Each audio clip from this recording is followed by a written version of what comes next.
Здравствуйте, меня зовут Ольга Авдеева, и сегодня я вам расскажу об одиночестве. Одиночество – это такая штука, которая переживается очень многими людьми очень часто. И оно зачастую переживается, как-то так тайно, об этом редко говорят, с этим просто живут.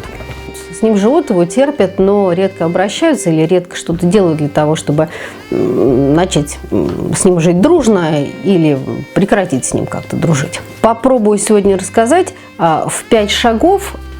Конечно, эта тема неисчерпаемая, но, может быть, эти 5 шагов кому-то чем-то помогут. Первое, что следует знать об одиночестве, это то, что оно отдельно от ситуации. Это переживание, это не ситуация. То есть одиночество переживается отдельно, объективная ситуация у человека может быть совершенно отдельной, он может быть окружен множеством людей, он может быть очень популярным человеком, может быть человеком известным и востребованным в своей тусовке или на своей работе, тем не менее он может быть одиноким. Если человек, переживающий одиночество, осмотрится вокруг, он очень сильно удивится, потому что объективно, по факту, он обнаружит, что вокруг него очень много разных людей. Он даже с удивлением обнаружит, что какие-то люди есть у него дома. Это дети и законная вторая половинка обнаружатся вдруг. Обнаружится родня в большом количестве. Может быть, у кого-то не в большом, но так, чтобы совсем родни не было маловероятно. По факту присутствуют коллеги на работе.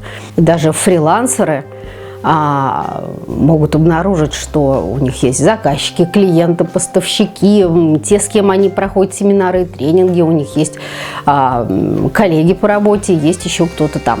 И если этот человек посмотрит еще чуть-чуть в более дальнем радиусе, он обнаружит, что люди есть и в библиотеке, есть они в бассейне, живые, нормальные, психически здоровые, развитые вполне люди его круга, найдутся на кулинарных мастер-классах, на каких-то семинарах, конференциях или просто в кружке по вязанию, они там все равно будут. Итак, человек обнаруживает, что вокруг него очень много хороших, интересных людей. Тогда приступаем к шагу второму.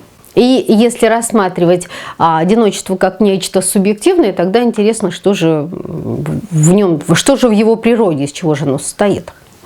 И если это переживание рассматривать с точки зрения «мной никто не интересуется», «мной не интересуются другие», то происходит нечто не очень хорошее, не очень продуктивное.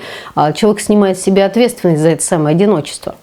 А как только он снимает с себя ответственность, теряется сама возможность позитивных изменений. Потому что взрослые люди, они могут менять только самих себя. Взрослые могут менять самих всегда и никогда других. Но если речь, конечно, не идет о детях, на которых мы воздействуем, мы влияем в педагогических целях.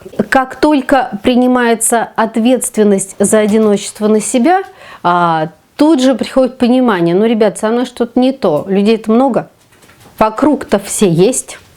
А мне плохо, я один, мне ужасно одиноко. Уже неважно, по какой причине не работает, но задача второго шага – признать, что вот именно со мной именно что-то не работает.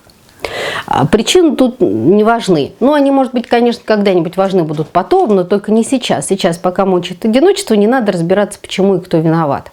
Третий шаг – это противостояние одиночеству. Что мы можем выставить против одиночества? Это то, что называется близость. Близость – это тоже переживание. Одиночество можно долго и мучительно переживать в толпе среди множества людей, в окружении множества людей.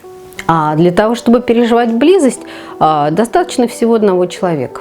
То есть и близость тоже не зависит от ситуации, и близость тоже субъективная, и близость тоже переживание, и близость тоже это то, к чему мы способны или нет. И для того, чтобы начать переживать близость и противостоять одиночеству, достаточно 3 вещей. Первая из них – это эмоциональная открытость, вторая из них – доброжелательность, а третья – это умение удерживать в порядке свои границы. Эмоциональная открытость – это способность впускать в свой мир кого-то другого без страха. Доброжелательность – это осознанный выбор видеть в другом хорошее. А целостность границ – это про то, как противостоять вторжению в то пространство, которое мы считаем своим. Шаг 4 очень важный. Спросить себя, зачем мне нужно одиночество. Да, в нашем мире так все устроено, что если что-то существует, значит, у этого есть выгода. Значит, этому зачем-то нужно существовать, как одиночество. Казалось бы, совсем вещь непродуктивная, но тем не менее оно вам зачем-то нужно, раз уж есть. И, может быть, причина не опознана, может, она неосознанная. Эта причина, но лучше ее осознать. Тогда выйдет, как в песне группы «Воскресенье». Есть, значит, правда в моем одиночестве, вечная правда, а в ней красота. И, может быть, одиночество нужно для того, чтобы спастись от чего-то очень сильно. А может быть, спасаться от этого совершенно не нужно.